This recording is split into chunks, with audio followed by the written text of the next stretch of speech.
अस्सलामुअलैकुम, नमस्ते, सत श्री अकाल। उम्मीद करता हूँ ठीक होंगे, खुश होंगे। मैं हूँ तारिक न्याज़ी, मेरे साथ मौजूद हैं मीना मलिक एंड मिस्टर हनी। तो क्या देख रहे हो आज? Indian richest village where everyone in rich, सभी मतलब हर rich। कोई रिच है। यानी विलेज में भी। विलेज में हर स्टार्ट कोई करते हैं वीडियो को। दोस्तों जहाँ तक भारत के गांव की बात है तो उनके बारे में तो आमतौर पर ऐसा माना जाता है कि यहाँ रहने वाले लोग गरीब होते हैं, उनके पास रहने के लिए पक्के घर नहीं होते हैं, और जहाँ तक आने जाने की बात है तो इसके लिए उन्हें खासी मुश्किलों का सामना करना पड़ता है। लेकिन भारत का एक ऐसा गांव भी है जहाँ रहने वाला हर इंसान करोड़पति है, सभी के पास अपने पक्के घर हैं और एक से एक शानदार गाड़ियां हैं। यह गुजरात का एक छोटा सा गांव जिसका नाम है बल्दिया। यहाँ के पोस्ट ऑफिस में भी 500 करोड़ से ज्यादा रुपए जमा है और इस गांव के बारे में जानकर हर कोई हैरान रह जाता है। आइए जानते हैं इस गांव में ऐसा क्या खास है। गुजरात में बसे बल्दिया नाम के इस गांव को करोड़पतियों का गांव भी कहा जाता है। ये इतना सुंदर है कि आपको पल भर में ऐसा लग सकता है कि आप किसी यूरोप के शहर में आ गए हैं। लेकिन आपको बता दें कि आज के समय में इस गांव में रहने वाले 95% लोग विदेश में नौकरी करते हैं। यहाँ रहने वाले लोग बताते हैं कि उनके बच्चे कीनिया, ब्रिटेन और ऑस्ट्रेलिया के साथ कई अलग अलग देशों में काम करते हैं। लेकिन इस गांव में होने वाले बदलाव की कहानी काफी रोचक है, क्योंकि शुरुआती दौर में गांव विकास से कोसों दूर था और लोगों को नौकरी ढूंढने के लिए बाहर जाना पड़ता था।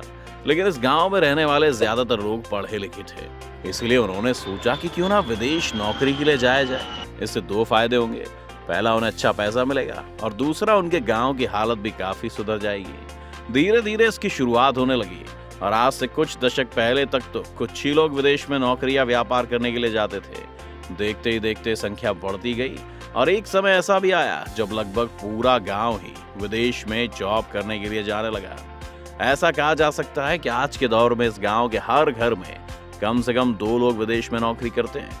वहीं अपने परिवार वालों से मिलने और गांव घूमने के लिए विदेश में काम करने वाले ये सभी लोग साल में कम से कम 2 से 3 महीने के लिए जरूर आते हैं। शायद यही वजह है कि लोग अपना पैसा इस गांव के पोस्ट ऑफिस और बैंकों में रखना चाहते हैं। बड़ी संख्या में पैसा होने से यहाँ कई बैंक हैं और उनके एटीएम्स भी हैं, जिनका फायदा गांव में रह रहे लोगों को होता है। कहने के लिए गांव है, लेकिन इसमें आज के जमाने में मौजूद सभी तरह के एडवांस फैसिलिटीज अवेलेबल हैं। यहाँ मौजूद 8 बैंकों का पिछले 2 साल का डेटा देखें तो इसमें गांव के लोगों ने 1,500 करोड़ रुपए जमा किए हुए हैं, जो गांव के लिहाज से काफी बड़ी बात है। शायद किसी शहर के लोग भी बैंक में इतना पैसा नहीं जमा करते होंगे जितना इस गांव में रहने वाले लोगों ने किया है। हालांकि जब आप इस गांव में जाएंगे तो ज्यादातर बूढ़े लोगों को देखकर आप चौंक सकते हैं कि आखिर इस गांव में कोई नौजवान क्यों नहीं रहता। तो इसका जवाब है, ज्यादातर युवा पैसा कमाने के लिए विदेश निकल जाते हैं और उनके माता पिता गांव के साथ घर की देखरेख का काम करते हैं।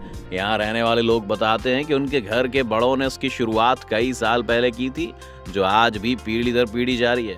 यहाँ के लोगों ने अपनी जिंदगी को बेहतर बनाने के लिए विदेश का रुख किया था और आज इस गांव के लोग शहर से कहीं बेहतर जिंदगी जी रहे हैं, जो उनकी बेहतर सोच और समृद्धि की निशानी है।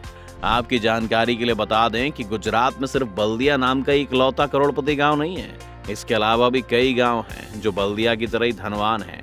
आइए जानते हैं गुजरात के एक और समृद्ध गांव के बारे में। गुजरात में बसा एक ऐसा ही गांव है जिसका नाम है धर्मज। इसे ज्यादातर NRI लोगों के गांव के नाम से पुकारा जाता है। बल्दिया गांव की तरह आपको इस गांव में भी बड़ी बड़ी इमारतें, चौड़ी चौड़ी सड़कें, महंगी गाड़ियां और कई बैंक्स के साथ बड़े बड़े होटल्स नजर आएंगे।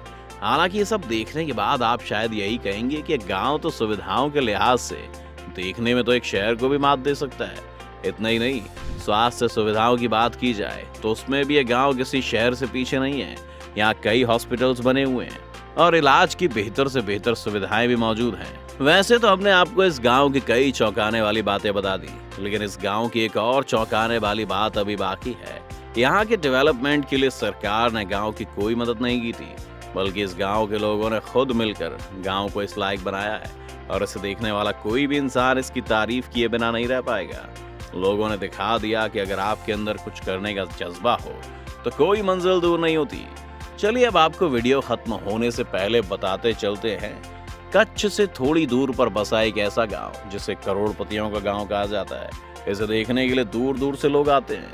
गुजरात का माधापुर भी एक ऐसा ही गांव है जो अपनी खुशहाली के लिए दूर दराज के शहरों तक पहचाना जाता है। इस गांव में 9 बैंकों की शाखाएं हैं और कई एटीएम भी लगे हुए हैं। आपको बता दें कि इस गांव के ज्यादातर लोग लंदन में रहते हैं और साल 1968 में लंदन में रह रहे लोगों ने माधापुर विलेज एसोसिएशन नाम का एक संगठन बना लिया है। इसका मोटिव था माधापुर गांव के लंदन में रह रहे सभी लोग एक दूसरे से मिलते रहें। आज भी सभी लोग एक दूसरे से किसी न किसी इवेंट या फंक्शन के मारे मिलते रहते हैं, जो इस गांव की खुशहाली का कारण भी है। आज के समय में यहाँ 7600 पक्के मकान हैं और यहाँ रहने वाले हर शख्स के बैंक अकाउंट में कम से कम 15 लाख रुपए हैं। गांव में आज पढ़ने के लिए स्कूल और कॉलेज, बेहतर स्वास्थ्य सुविधाओं के लिए अस्पताल और मंदिर भी है। यहाँ रहने वाले सभी लोगों की जिंदगी में किसी चीज की कोई कमी नहीं है और वो काफी खुश नजर आते हैं। तो दोस्तों, क्या आपने इन गांव के बारे में पहले कभी सुना था? हमें कमेंट करके जरूर बताएं। साथ ही अगर आप चैनल पर नए हैं तो चैनल को सब्सक्राइब करने के बाद वीडियो को लाइक जरूर करें और बेल आइकन जरूर दबाएं।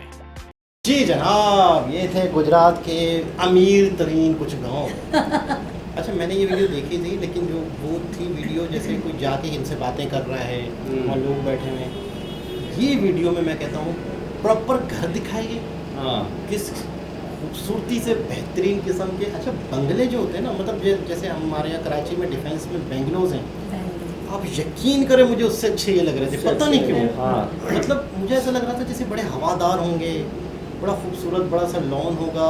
और सबसे खूबसूरत बात कि बंगले के बाहर छोटा सा लॉन होता है। 1000 गज का बंगला हो तो थोड़ा सा बड़ा लॉन होता है। यहाँ पर आप घर से निकलो तो खेत ही खेत है। बिल्कुल यार, मतलब कितनी यूँ समझ लो कि आप कहोगे यार मैं ज़िंदगी यहाँ गुजारूँ। अब हमारे जो VIPs होते हैं ना, हम जो VIPs कहते हैं, वो आप देखो ऐसे घरों में रहते हैं, है ना? ठीक है, डिफेंस हवेलियाँ टाइप, है ना? डिफेंस में। और इनके ये जो विलेजर जो है ना, जिन्होंने इनका बताया, वो एक नॉर्मल लोग हैं, ठीक है, किसान और इनके बच्चों को इन्होंने थोड़े बहुत नॉर्मल होते हैं, किसी तरह थोड़े बहुत पैसे जमा करके हाँ, बच्चों को भेजा, फिर उसके बाद इनकी जिंदगियां बदली। तो ये देखो, ये तो वहाँ के नॉर्मल लोग हैं जो हमसे ज़्यादा अच्छे, और हमारे जो VIPs होते हैं फर्स्ट क्लास लोग, उनके साथ ये मैचअप करते हैं, कंपैरिजन ऐसा ही है। तो जो फर्स्ट क्लास उनके हैं तो वो तो कहाँ चले जाएंगे। अच्छा, एक इनके अंदर मैंने चीज़ देखी कामयाबी की, हमारे यहाँ पर भी कई गाँव कराची पंजाब की साइड पे ऐसे हैं जिनके हर घर में से एक बंदा हज़ारा में ना, हिंद को हज़ारा में, वहाँ जहाँ पे बिजनेस नहीं होता, फैक्ट्रियाँ नहीं हैं, वहाँ पर किसी न किसी तरीके से ये रुझान चलता है, बच्चों को बाहर भेजो, चूड़ियाँ बेचो, सोना भेजो, बाहर भेजो। तो एक ने भेजा, दूसरे ने भेजा, मेरा बेटा तो 2 लाख भेज रहा है, मेरा बेटा तो 1.5, फिर इसी तरह हर पड़ोसी तो हमारे यहाँ भी ऐसा है। लेकिन इनकी कामयाबी या इनका पूरा गांव खूबसूरत इसलिए बन गया कि इन्होंने अपने आप को यूनिटी में रखा। यूनिटी मस्ट बी, ये तो बहुत जरूरी होता है, यूनिटी। खुद नहीं डेवलप किया। अच्छा, तो कोई गवर्नमेंट ने नहीं किया, किसी ने नहीं किया, और कहने को तो सिर्फ एक गांव है, विलेज लाइफ है, लेकिन कहीं से भी नहीं लग रहा है, कहीं से भी। और वाकई, और आपने सही कहा कि अगर हम डिफेंस में हमारे घर होते हैं तो कहाँ पे हमारा वो सिर्फ मार खा रहे होते हैं, वो भी खूबसूरत VIP, लेकिन वहाँ पे गांव नहीं है कि हम घर से बाहर निकलते तो हरियाली नहीं है, गांव नहीं है, एक बहुत एक होता है ना कि खुली फिजा, ताज़ी हवा ये मिलती है, वो नहीं है। तो यानी बिल्कुल यूनिक उसमें आ गया और बिल्कुल अलग कैटेगरीज में आ गया।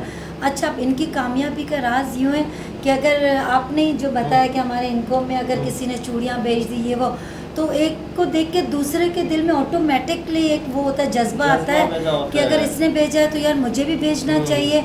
अगर एक डरता रहता है, नहीं मेरा बेटा जाएगा तो क्या होगा, कैसा बना, ये मेरा मुश्किल में इतना जेवर बना है तो ये भी नहीं डूब जाए, तो वो वहाँ देख देख के हिम्मत होती है। तो इस तरह हिम्मत होनी चाहिए। आज सिर्फ नाम का गांव है, बाकी आप देखो काम क्या कर रहा है। इतने बैंक मुझे तो लगी नहीं, मुझे तो ऐसा लग रहा था जैसे शहर है। बताया ना उन्होंने, एक हफ्ते की मेरे ख्याल इनकम उन्होंने बताया कि पूरे विलेजेस। अच्छा, एक चीज़ मुझे पिछली वीडियो याद आई हल्की सी कि ये लोग यहाँ पर देखें, जन्नत है, बाहर के लोगों को ज़मीन नहीं खरीदने देते। हाँ, ये मुझे पुरानी वीडियो में से कहीं 2-3 साल पहले की वीडियो याद आ रही है। इनकी इस खूबसूरती की वजह ही यही है, अगर यहाँ पर इन्होंने ज़मीनें दे दी तो यहाँ प्लाजे बन जाएंगे, यहाँ पर खूबसूरत। तो इन्होंने यहाँ पे अपनी कम्युनिटी के अलावा जिसकी ज़मीनें हैं उसी के बच्चों के पास जाएंगी, ज़मीनें बेचने का उसूल ही ख़त्म कर दिया होगा इन्होंने। अच्छा, लेकिन सबने ये- आपने ये देखा एक जो अच्छी बना है वो सोच एक होती बैलेंस है। है सबका, बिल्कुल। कोई बड़ी बड़ी इमारतें नहीं वरना बनाई है, वरना कुछ वो नहीं शहर है। हो जाएगा, वो शहर मज़े हो ख़त्म हो जाएगा। जाएंगे। हाँ हाँ। बिल्कुल, ये कि आप देख लो जहाँ मतलब इतनी खुली फिजाएं और इतने प्यारे प्यारे लॉन्स बने हुए थे और इतने प्यारे प्यारे बेंगलो कहेंगे हम, घर नहीं कहेंगे, बिल्कुल। ठीक है, बेंगलोज बने हुए थे जिनकी पार्किंगें इतनी बड़ी बड़ी थी कि मैं बोलता हूँ शायद अंदर यहाँ गाड़ियाँ ले जा रहे हैं। गाँव में बिल्कुल। दोबारा किसी और हिसाब से मुलाकात करते हैं, जब तक के लिए अल्लाह हाफ़िज़।